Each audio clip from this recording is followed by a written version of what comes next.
around the country. But thank you so much for joining us today. I'll shortly be handing over to our guest speaker, Peter Scott, who will deliver roughly a 45-minute presentation before we open up to questions. If you do think of any questions whilst Peter is speaking, please just enter them in the Q&A box that you'll find down the bottom of your screen. The chat isn't actually enabled. All the questions just go in the Q&A box. I'll keep track of them whilst Peter's speaking, and then we'll have roughly 15-20 minutes at the end where we can come on and hopefully raise as many of your questions as possible. So just to introduce Peter briefly, he's a futurist, a coach and a technology expert, helping people to master technological disruption. So after receiving a master's degree in computer science from Cambridge, he moved to California to work for NASA's Jet Propulsion Laboratory and has continued to do that ever since. He raises awareness about artificial intelligence, which is clearly why we've asked him to speak for us today. And he's given university courses, numerous radio and television experiences talking on that topic across several countries. In February 2020, he spoke to Britain's House of Lords on the future of AI, and he's delivered a TEDx talk to 1,000 people in British Columbia, Canada, which is actually where he's based, which explains the slightly later than usual time for our webinar today, because we didn't want him to be having to do it in his pajamas. His weekly podcast, Artificial Intelligence and You, tackles 3 questions. What is AI? Why will it affect you? How do you and your business survive and thrive through the AI revolution? He's also written a book called Artificial Intelligence and You, which was released in 2022. And he's very keen to speak on this subject across the world, really. So today's session will be recorded. So it will be on our FSB On Demand page once we've uploaded it. So do watch out for it there. If you've not found that page before, just Google FSB On Demand and the page comes up, and it's really easy to watch it back, pause it, share it with other people if you've enjoyed it, which I'm sure you will. Just to say, if you're not an FSB member yet, we'd love to have you as one of the FSB family, and we'd love to have the opportunity to speak to you about the benefits of being an FSB member, which are manyfold in addition to webinars like this. So do please have a look at our website, www.fsb.org.uk, if you'd like to find out more or maybe book a chat with one of our membership advisors. So I'm going to stop talking now, and I'm going to hand over to Peter. Thank you so much for joining us today, Peter, and we're looking forward to hearing what you have to say. Well, thank you very much, Ruth, for all the work. Thank you, Beth, for the Zoom assistance and all your work. And thank you to my brother, Bob, who's in the audience, for making the introductions. And so because there is a huge amount of variation in knowledge about AI among you, we will just start with looking at just how big is this? How can we frame what's going on with artificial intelligence at the moment? A conservative commentator, technologist, someone not given to overstatement, Andrew Ng, called it the new electricity. And as I said, he's conservative. The CEO of Google, Sundar Pichai, compared it to the invention of fire. Again, not cranks. We're talking about captains of industry and academia here. But what does this mean? How can we get a sense of what they're talking about? Electricity, going back to here, Alessandro Volta in Italy, demonstrating electricity to Napoleon. And Volta, that's where we get the word volt from. It's pretty important. Napoleon did not, so far as I know, do anything with electricity, but we think perhaps to the beginning of the electrical era, when the electric light, electric motor, the dynamo were invented at Edison and Faraday, and lots going on there. That might be comparable to where we are now with artificial intelligence. That's what Ng is saying. And what does that mean for us? Well, it means that if you had been around at the time the light bulb was invented, you might, with some foresight, see that this could be miniaturized. It could be made bigger. We could have larger electric motors, cars that ran on them, and small ones that would fit in your pocket and run off batteries. You could foresee all of that sort of extrapolation, but you wouldn't foresee the invention of the digital computer cell phone, Twitter, or artificial intelligence. Those things are just too far ahead. And yet they all stem from this invention of electricity. And Ng is saying that we are now at the beginning of something that will lead to things as unpredictable now as Twitter would have been in 1905. I thought this was worth putting a whole word around, or condensing it to one word, so I made one up. And that word is deinocognisis, the process of applying power to thinking. And that is what is happening now. That's why this is a big deal. This is the electrification of thought. Broadly speaking, we're looking at how computers can accelerate what we do with our brains to an incredible degree. And we're just at the beginning of that, but we're now at a phase where you can see that. So what is this artificial intelligence thing anyway? So many ways of defining that, but for our purposes now, what's useful is to just look at it in terms of two types of AI. They're really joined under the covers by the same technology, but you can think of it as breaking down into things that we could call robotic process automation, things that crunch numbers. They're more predictable. We're using AI to predict things like where to drill for oil, or what product to recommend for someone who's bought a lot of things from your online company. And the other end, we have more creative things. Generative AI doesn't give you the same answer twice. This is what all the fuss has been about since last November. ChatGPT. And it's able to create language and now other things, images, to the extent that it looks human-like.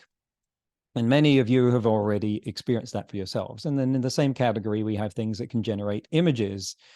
And you've seen the capability of those as well. These two types of generative AI exploded onto the scene roughly at the same time, doing things that surprised even the people that invented them. And more technically, AI is a very broad and vague term. And you can see here, if one definition is algorithms that can sense or reason, act, and adapt.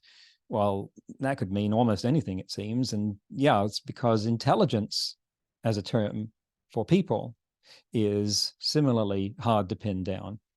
Within that, we have machine learning, where we have programs that get better the more data you give to them. And then within that, we have a category called deep learning, which is artificial neural networks that learn from vast amounts of data. And that's where the things that are causing all the fuss right now are based. That's their technology, based on the human brain, which manages to generate things like me talking to you right now through putting together 100 billion neurons, just all firing signals, yes, no, on, off, to each other at a speed that's actually really slow, 1/10 of the speed that computers work at. So we're really good at making that efficiently. So what does this mean that you can use AI for right now? And I thought of this in the domain of entrepreneurialism, and said, well, let's look at the stages of creating something as an entrepreneur. And where does AI, today's AI, the generative AI, come in?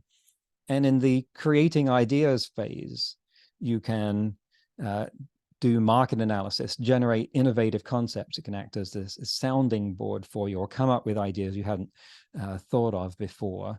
And especially during the brainstorming phase as well, that you have a partner in this respect. A friend of mine who's a screenwriter in Hollywood uses it extensively and calls it a writer's room in a box. So that's what it's like. It's like having a half dozen other writers with him to bounce ideas off. Then in the research, it can compare competitors, analyze the market, gather information, put it together, generate reports and projections. In development, it can do operational research. It can develop code if you're writing computer code. It's one of the things it can do. You can do prototypes.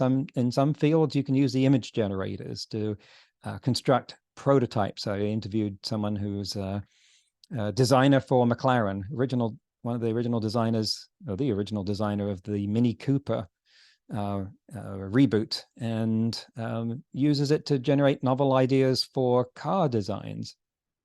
Then in testing, it can generate scenarios, analyzes feedback. These are all central, right? These are not like stuck on the outside. This is the core functionality that you need, and AI can help with all of these materially. And then in implementation, it can make schedules, can make contingency plans for you in your launch phase, develop marketing strategies, content, and images. It's exceedingly good at doing that. And then you get to evaluate and iterate again, and it can analyze what's happened, suggest explanations for what you're seeing, recommend adjustments. That sound like something that could be useful. And of course, with all the way I've built this up right now, we've, I think, all got a serious amount of fear of missing out, FOMO, going on, right? And so it's a good idea to take breath and temper that with some insights, because this is a gold rush. And this is the last gold rush that you're looking at here. These are all people who are lined up to go over the pass, and Chilkoot Pass. Now, I haven't counted the number of people there, but it's a lot. And they're all heading over there to try and find gold. How many of them did find gold? What do you reckon your chances would be if you were in that line? Would it help to be at the front or the back? Is there a first mover advantage or not? Hard to say, but clearly the parallel is it's risky. But that doesn't mean that you have to take that risk to benefit from this, because all of those people needed clothes. And so you may have heard the story. Enterprise gentleman by the name of Levi Strauss decided to go into business selling jeans to all of them, rugged trousers that could withstand that kind of abuse. Got rich doing that, took no risk at all. So what's the equivalent of that in today's world? We've got the core AI development right now, like the companies that are like OpenAI and Google and Facebook developing these things, and the startups that are trying to compete with them. This is a very much a shark feeding frenzy. Around that, you've got people building applications that call into those things, and it's a slightly less of a feeding frenzy, but everyone trying to stake out a new position in the market, and you're seeing all kinds of products doing all kinds of weird things that are mostly useless. They're just there to try and grab attention. And then around that, you've got dependent industries, the things where you might be finding the kind of, where can we sell jeans to these people? And so I thought about it as that, and I said, these are the new Levi's. What do all these people need? They need access to information, quality information about the markets that they're going into, and then they need access to the markets themselves. And to get anywhere, they need access to capital. Now, this might not be, these things might not be your business, but if these are things that you can supply, then that could make you the purveyor of the new kind of jeans, Levi's, to the people who are taking the chances in this industry right now, which might include you. So let's press on and talk about how to understand AI. And first of all, look at how it's different from humans. Okay, so a number of significant ways that it is different from us. Now, especially these number crunchers need at least 100,000 data points to do anything. You and I can learn from one example of something, how to recognize it, because we're very good at generalizing. But AI, if you want it to recognize a picture of a poodle, if you want it to recognize breeds of poodle, then you'd better have 100,000 pictures of poodles to train it on. But when you do, it can then do a better job than people. We have a limited storage and computational ability. It has to fit on the top of our neck. But AI, that is effectively unlimited. Now, at the moment, it is debatable whether we are approximating the function of a human brain with AI in any way. But before long, it will simply be a matter of throwing enough hardware at it, and hardware is cheap.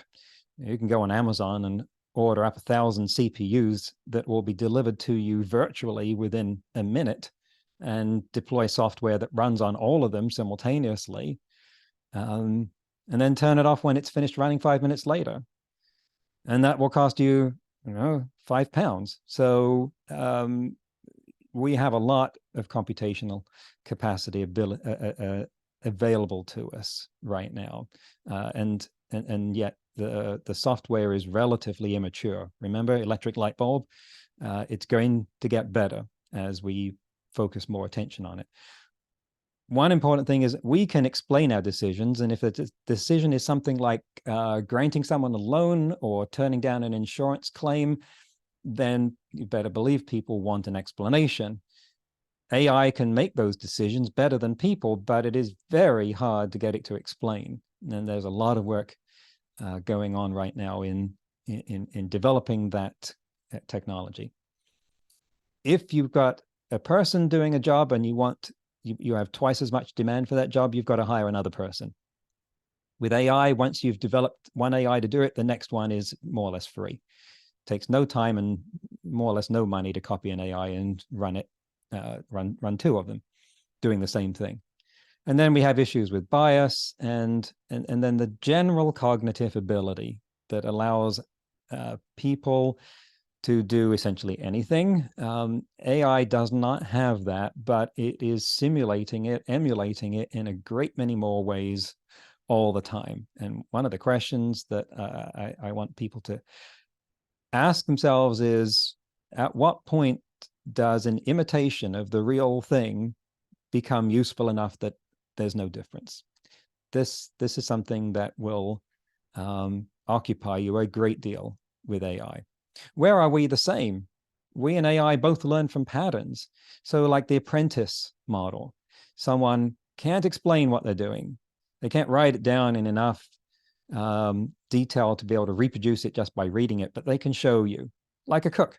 We learn from mom or dad cooking at the stove, and they may not have transferred all of their wisdom to a cookbook in writing, but you picked it up from them anyway. How will I know how much salt to add? Oh, you'll know. It'll be just enough. So we can learn from patterns, and AI can learn from these patterns now. When you throw enough data at it, it takes more than it does for us, then it can learn from those things as well.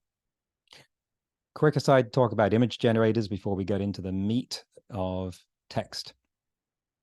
And I think by now most of us have seen these kind of things. There as a whole, won't list them all, stable of these things, and DALL-E 3 is now coming out. Inside, you can get to it through ChatGPT with a subscription, and that is, from what I've seen, even more amazing. And let me just give you an idea of the difference here of what these things can do. So I think it was about January or so, I wanted to generate some pictures, and I used I think it was DALL-E 2 at the time to generate an image from this prompt, because I've been reading Robert Heinlein's book Friday, and it has a cover that's on this theme. So I thought, I wonder how close I can get to that. So I gave it this prompt: girl assassin of the future, dressed in low-cut spacesuit. Don't judge me. Holding futuristic pistol, smiling, looking at camera inside space station. This is sort of the meat and potatoes of prompts for images, and it gave me that. I thought that's pretty good. And then I was watching The Queen's Gambit, lovely TV show, and I said, oh, genius woman playing chess, looking at camera, intense eye contact, winning position, checkmate, victory, because I was looking at the still they use for that, and it came up with this image. I thought that was pretty good. And but then a couple months later, I got Midjourney 5, and I thought, all right, let's try the same thing again. So I put the same prompt in, and this is what I got for the spacesuit. This is where I regret not being able to hear the audience, because usually I hear a sharp intake of breath replicated across an audience when I show that. And here is what it generated for the other prompt, pretty good, right? I mean, I did not tweak these in any way. That's the typical of the quality you can expect to get out. Now, there were things wrong with the other images. You might have noticed things like the bars she was leaning against, changed direction, and eyes are not right.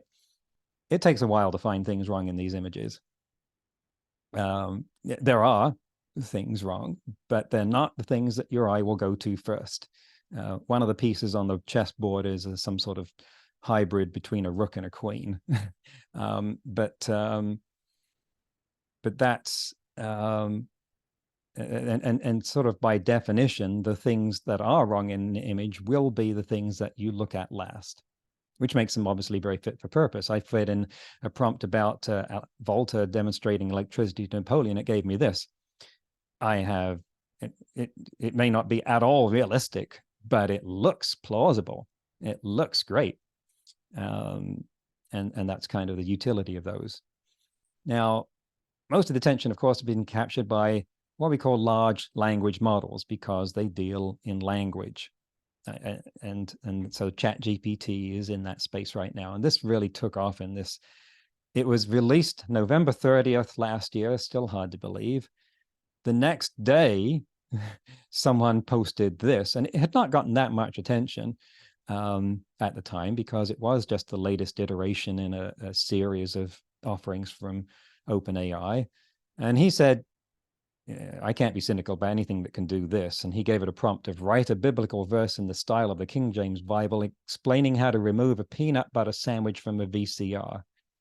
I'm not going to read the whole thing out, but it starts out, and it came to pass that a man was troubled by a peanut butter sandwich, for it had been placed within his VCR, and he knew not how to remove it. And it just goes on from there, getting better with that. Now, if you've seen the sort of demonstrations of what ChatGPT can do, you know that this is just the start. You have it answer a question using only words that begin with the letter W. Write a limerick in French about frogs, instantly, much faster than humans could do. There's not a lot of market for French limericks about frogs, but it's just a good demonstration. And it's part of this lineage from OpenAI that sort of started getting attention with GPT-2 around 2019. Still hard to believe how recent that was. GPT-3 made a big impact, and then they came out with one that was materially different called Instruct GPT, because as hard as it is to believe, what all of these are based on is that basically the technology that your phone uses to do autocomplete when it suggests what the next word could be when you're typing something.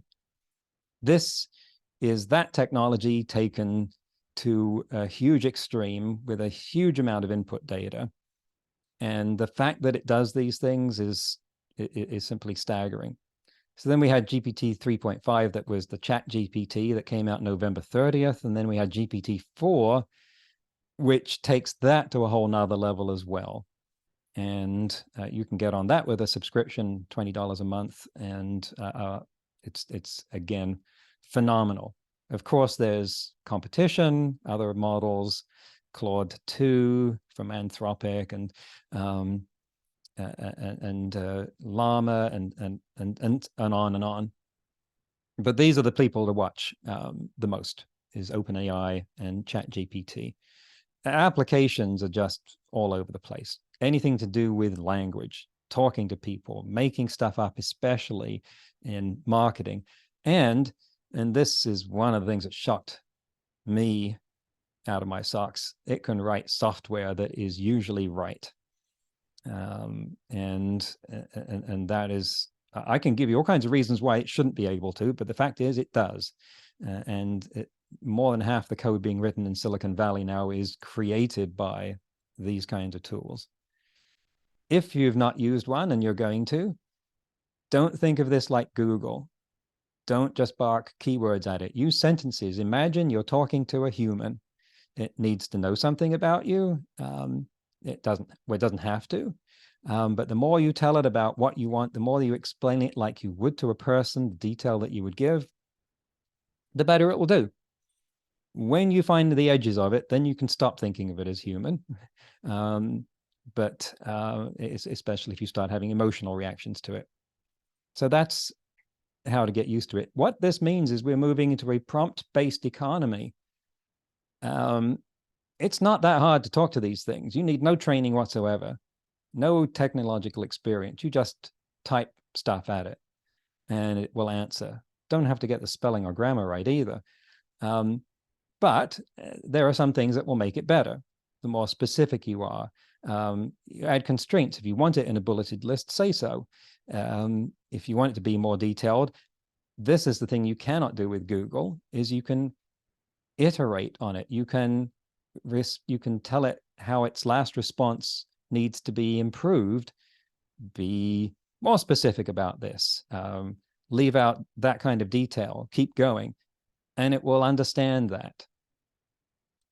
And so we have this now economy of prompts where people write books, charge money for learning how to write prompts that they can demonstrate are better and better in a way. 90% of that is just ways of grabbing attention and making money. You will get plenty of experience by just trying this. So demonstrations like, you can say, explain Kant's critique of pure reason. And it will give you a detailed explanation that, again, is not Google. It's not copying this from the web. It is synthesizing this from its sources. And then you can say, explain it to a 5-year-old. And I find this helpful sometimes, especially for something like Kant, to understand. Or you can pick any other age you want. Now, one of the things it does is what it's called hallucinate. It gives us answers that are demonstrably wrong. And the insight that you have to have here is not that it is a bug when it does this, but that this is actually all it does. That everything they do is hallucination, in the sense that they are simply doing this autocomplete function. It's an accident, a happy accident, that happens to correspond with what we think of as truth most of the time. But when it gets something wrong, it's simply giving you what it thinks is the most plausible next set of words to follow. It does not have embedded in it the concept of a fact, let alone truth or falseness. And so when you ask it a question, it gives you an answer that might be completely wrong. It might be making up its sources. The more you use it, the more you'll learn how you can rely on it and how accurate it is. But they're not, for instance, calculating. There is no difference to it in these kinds of patterns. To be or not to be, that is well, we know what Shakespeare said. So we might want it to be creative and give us some different answers. We already know the answer to this one. But if we say 2 + 2, well, we don't want it to be creative. And that's actually a parameter inside these models. How creative do you want me to be? And so there's a lot of work going on in showing in changing these so that they can tell, when am I being asked a question that needs a precise answer? It's not easy to do that. So let's talk about what the sweet spot is of using these. Any kind of content, or content generation, is especially what they're best at. Generating marketing copy. Oh my goodness, they can write that like nobody's business.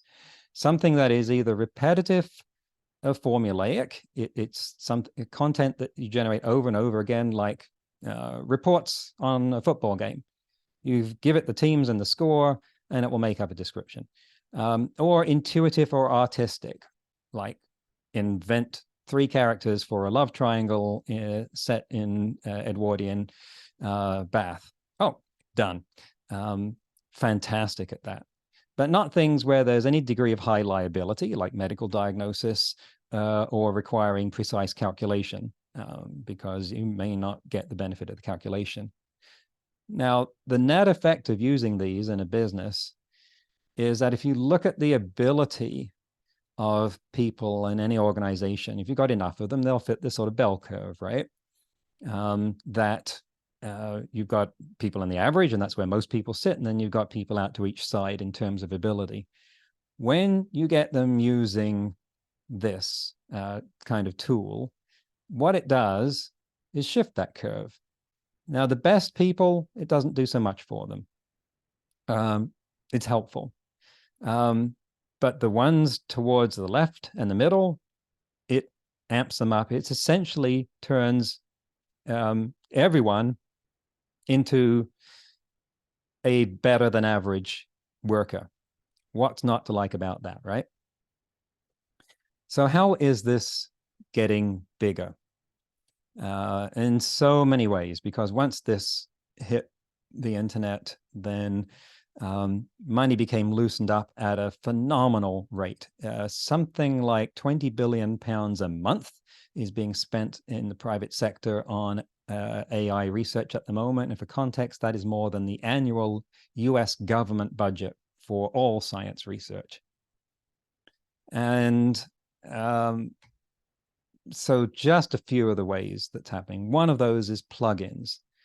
Now, if you've got any kind of smartphone, like an iPhone, it's covered with apps, right?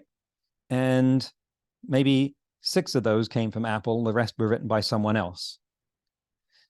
And that made how much more useful did that make the iPhone because of all these apps being available? Weirdly, now, in retrospect, Steve Jobs was against that. He wanted to control the whole platform. He wanted it only to run things from Apple. But now we know just how useful it is if you have that controlled, and then you can have apps that do all kinds of things that people have thought of, and it's worth them to develop and put on that platform. Well, that is what OpenAI has done with ChatGPT. They have made plugins available. People can write them. They're being created at an enormous rate. This is like the first 6 months of the iPhone apps. And you can just go into the settings and pick plugins, and then you can pick from the plugins that are there, hundreds at this point, that do things like you can say, here's a URL to a PDF document. Great. Now I want to ask questions on it. So just last night I was doing this, fed it in some policy document out of UK government, and then asked it questions about it. And it acted like an expert on that document. Other things will even do things for you, like go off and make travel reservations, or improve the prompts that you make. I mean, this is just a small example, few examples of the kind of things that you can do with it. And just an example of what and this is not exactly readable, but the sort of things you can do with that is here. Interrogate a PDF. I was giving a training on AI in Riyadh. I pulled up a paper written at a Saudi Arabian university about HR, fed it in, and it summarized it in a page and said, here are some of the questions you might ask about this that we could then go forwards with. If we look at like a broader sense of all AI, what does it mean to where we are right now as in going into business? I just want to sort of go over this fairly quickly, because I broke these businesses down along 2 axes. Either you've got a product or a service, or you're a traditional or disruptive kind of service, a business. And so a traditional product would be something like detergent, not a line of business I'd like to be in these days, because you have to remember that anyone who's got more data than you, the more data they have, the more they can leverage AI. So a place like Asda, Marks and Spencer, can just eat the lunch of the smaller people because they have enough data to make the AI really, really smart. A traditional service like insurance is being automated. There are now automated insurance claims that can adjudicate just based on the picture of the damage to a car. So you want to focus on customer relationships. So services are about customers. Build those customer relationships. Use the technology. Don't let the technology supersede what you're doing. Disruptive products like, say, iPhone in the day, you've got creative thinking as your asset, but you do have to compete with people who might have more money to use AI to automate the R&D pipeline. And a disruptive service which used to be search engine optimization, now think prompt engineering. You're not vulnerable to, I mean, you're essentially a first mover. So you can use AI to disrupt traditional markets. I'm not saying that's a place you need to live if you're currently making boutique soaps and you're doing very well at that, then more power to you. But in general, these are the effects that AI has on businesses in different quadrants. What's coming down the pike? We are headed for a tsunami of content because these large language models generate content that looks as good as what we are used to reading in most places on the internet. Newspaper articles, analyses, reports, all of that. It's as good as most of it. Remember that how the bell curve shifted. BuzzFeed, which is a perfect example of something that could use AI because they just write catchy headlines, announced that they were getting rid of all of their human writers and turning it over to ChatGPT, and their stock tripled in a few days. Not recommending this, just showing you what's happening. So we're going to get incredible amounts of content, far more than we can deal with, because the cost of generating content has essentially dropped by 99.9%. That's the difference that AI is making, but there's not 1,000 times the demand for it. So what's going to happen? It's going to turn into this huge feeding frenzy of competition between content providers trying to distinguish themselves and through other means, and it'll be brutal. So not a market I'd like to be in, says the podcast host. That's a discussion for another day. What's coming next also is ChatGPT, or GPT-4, is going multimodal. Again, you need the paid subscription. And this one, I may not be able to read the text depending on the size of the display, but someone showed it this picture and said, what do you think is happening here? And it's an allegory of people looking at different shapes, and it's an allegory for understanding using shapes for that. It figured it out. It looked at the picture and figured that out. That it, once again, as a computer scientist with 4 decades of experience, I have to tell you that this is incomprehensible in its ability. But this is happening. We will have agents. Again, you might not be able to read this, but if you can see that this is Agent GPT, which is one particularly capable example of something that can use generative AI and hook itself to the internet to do things on your behalf. In this case, the demonstration was create an ad campaign. And it went and figured out the steps that were necessary to do that and did it. The ones that make travel reservations do much the same thing. They will go out and do things for you. I'm not ready to turn my travel reservations over to something like that yet, but I will probably be a late adopter of that. Someone some months ago announced they turned their money management over to ChatGPT, which I thought was spectacularly bad judgment. But at some point, that will become good judgment. Another thing that we can expect or hope to see is something dealing with nonverbal content, because the same word has very different meanings depending on how we pronounce it. And that is actually now an entire field of understanding emotions from human faces. In fact, here's a demonstration of that from a TED Talk. Preferably somebody with a face. Chloe's going to be our volunteer today. So over the past 5 years, we've moved from being a research project at MIT to a company where my team has worked really hard to make this technology work, as we like to say, in the wild. And we've also shrunk it so that the core emotion engine works on any mobile device with a camera, like this iPad. So let's give this a try. As you can see, the algorithm has essentially found Chloe's face, so it's this white bounding box, and it's tracking the main feature points on her face. So her eyebrows, her eyes, her mouth, and her nose. The question is, can it recognize her expression? So we're going to test the machine. So first of all, give me your poker face. Yep, awesome. And then as she smiles, this is a genuine smile, it's great. So you can see the green bar go up as she smiles. Now that was a big smile. Can you try like a subtle smile to see if the computer can recognize? It does recognize subtle smiles as well. We've worked really hard to make that happen. And then eyebrow raise. So I need. So you get the idea there. This is something that technology already exists in some degree, and it will be integrated with our models more. Could provide the capability, for instance, to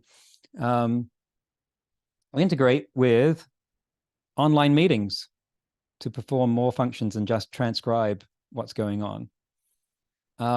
We're going to see a lot of competition with ChatGPT. We're going to see a lot, and these things are now already going on to a large degree. We're going to see a lot of focus on writing prompts as a service, or helping people learn how to write prompts as a service. We're going to see a focus on microbiology, molecular biology, because an AI figured out the structure of every known protein, all 200 million of them, at a point when figuring out that for one of them previously took $1 million or a PhD thesis. And we're going to see an evolution of the interface to computers. And this is what I want you to see if you can provide for us, because back in the day, don't try and read this, but just get the sense that this is the sort of thing that 40 years ago you had to understand if you wanted a computer literally to give you the time of day. And if you got any of it wrong, well, then you just weren't getting anywhere. Now, we expect the interface to be intuitive, easy, not require a manual. And that even something as complicated as video editing will look and be this easy to do. We require it. We expect it. That's great. But it's still one size fits all. It's like we have gone from having to raise our own food on the farm to a supermarket where you walk down the aisle, but everything is still for the average person. What if it could be like a restaurant where they bring you what you want because they know you? And that's what AI has the promise of being able to do. That the large language models can become the user interface that knows you, understands you, and becomes your personal way of interacting with a computer. That makes as big a difference as this does to plucking things off the shelf at Asda. The big question is, can AI think like a human? And we have this concept of artificial general intelligence, which is what people do. It's a very vague sort of thing. We know that these earlier models weren't that, but now we get to things like GPT-4, where it does some things that overlap what we thought artificial general intelligence was. And so that's going to be a focus of a huge amount of attention. And just to whet your appetite before we move on to questions, if we look further out and not as far as it used to be, what about talking to the human brain? This is from a paper about AI. And if you can see the images, those ones in the top row to the right of the dashed line are images that someone lying inside an MRI scanner was looking at. And on the bottom row, AI looked at the fMRI scans, which is just showing what's going on in the brain, and particularly the visual cortex, figured out from that what they were looking at and redrew the image. And it's not hard to see how close those are. It's essentially mind reading. You can tell what someone's looking at. And the same kind of technology with electrocorticogram can tell what text someone was thinking of, the words they were thinking of, and also what sounds they were listening to. And it has decoded there that they were listening to Pink Floyd. And so we have mind reading, essentially, a capability which, of course, we can impute all sorts of dystopian possibilities to, essentially capable now through AI, that has also enabled some non-dystopian things, like taking people who were paralyzed, unable to speak, and giving them a way of communicating at in real time at this speed with the people around them. Think what that would have meant if Stephen Hawking had had that. Phenomenal. because he could only communicate like at the rate of 2 words a minute. And he would have been able to speak as fast as I'm speaking now. Opportunity. This is not 100 years away. This is developing now. So I hope that's given you some idea of the kinds of ways that AI has been, is changing business, and will change everyone's life. And I'll leave this up so you can copy down some URLs. One of them is to my book, one of them is to my podcast, and at the top you can see how to contact me, and we will take it down for questions. Ruth. Lovely. Thank you very much, Peter. Beth, could you remove Peter's spotlight, please? Thank you. I've got some questions coming through. So firstly, thank you so much, Peter. I mean, there's loads of stuff to think about there. And I love the idea of having your own personal AI. You know, it's one step on from Amazon recommending books it thinks you might like to read, to really understanding how you use your computer, use the internet, but you know, obviously the danger there is that you only hear things that it thinks you want to hear, a bit like, you know, we often hear criticisms with social media, that you get down a little rabbit hole and you're only hearing stuff that reflects your own views. How do you think it will combat that, maybe? Good question. I, by the way, just put in the chat the information that's on the slide. Well, they don't know if that's going to everyone online, so maybe you could replicate it if it isn't. So I can just take this off sharing. So No, that, please do take that off, and it'll be shown in the recording, so people will terrific. be able to grab that back. Right. So it's the irony of this is I actually have a slide on precisely this in the backup. If we have this phenomenon right now of when people are listening only to things that reinforce their views, AI could be used to bring in contrary views as a balancing point. And so it has the potential for reversing the trend that you're talking about there. But it all comes down to how we use it, who's going to do that and why, not what the technology will do, because it has both those capabilities, but what will we do with it? No, very interesting. Thank you. I am just looking at the questions that we've been asked now. So I'm going to get through all the questions, hopefully, but ask them in a slightly random order. So if you're generating stuff with ChatGPT, for example, you're generating maybe some copy that you're going to be using, how can you be sure, someone's asking, that it's not been plagiarized or stolen and you're not going to be prosecuted for breaching copyright? Good question. And people have studied this. And in the earlier days, there was perhaps less assurance of that. Some things did come out of it. Essentially, it's acting like a blender, right? You've thrown most of the internet, all of Wikipedia, and then a lot more into a Cuisinart and chopped it up, and then you ask for part of that and you get something out. It's not like Google. It is making things up based on what it has seen, the experience of the language. This is what we do, right? This is what humans do. The more you read, the more variety you have to say things in a response. So right now, I can't necessarily trace the words that are coming out of my mouth to some particular antecedent, but it's occasionally I'll say something where I can think, oh yeah, I got that from so-and-so. We all do it. And so the question is, if AI comes up with something that is demonstrably from a copyright source, well, what do you do? It's Microsoft, in their incarnation of this, will, for the people who pay for it, indemnify you against lawsuits for copyright violation. That's how important this is to them.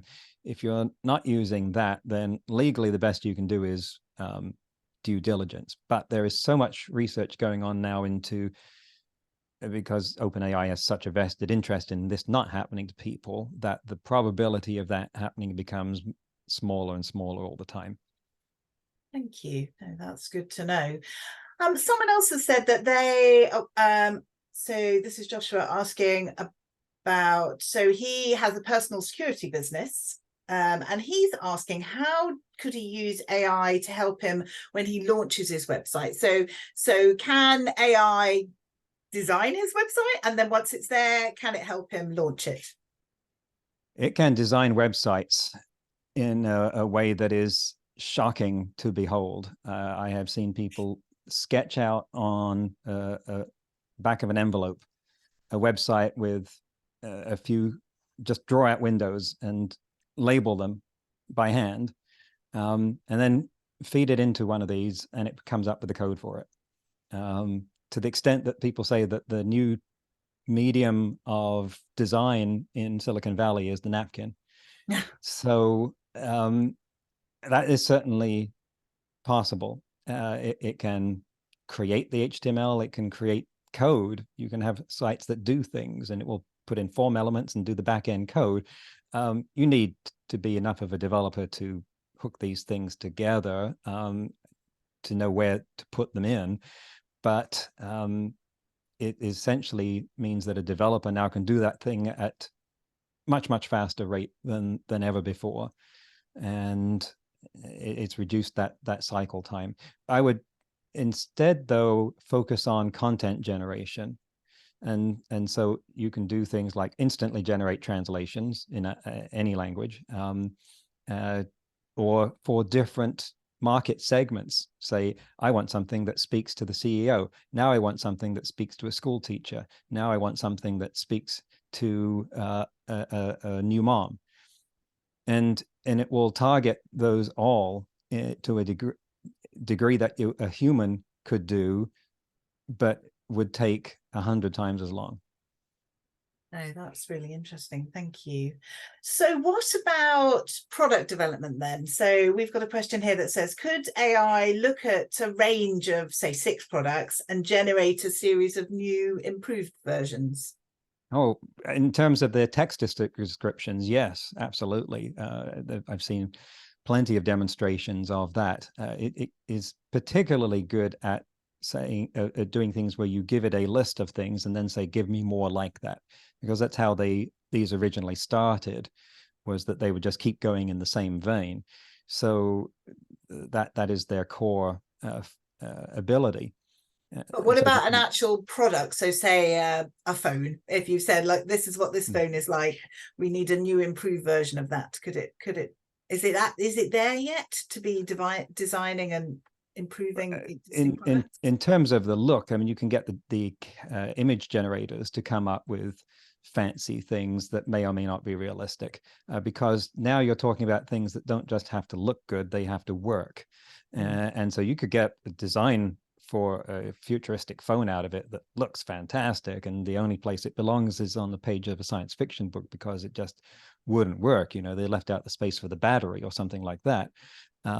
So that is where it gets trickier. But if you can boil this down to a description of text, like what features should the next one have, how much will it cost to do those, and you can have conversations like, well, what does the supply chain look like for something that has those components, and it will be amazingly good at that.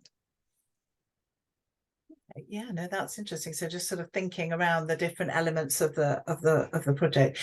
So you mentioned sort of beta add-ons that are being created. So the question here is, are they from people who are developing the code for AI, or is there code that is created and put together, e.g.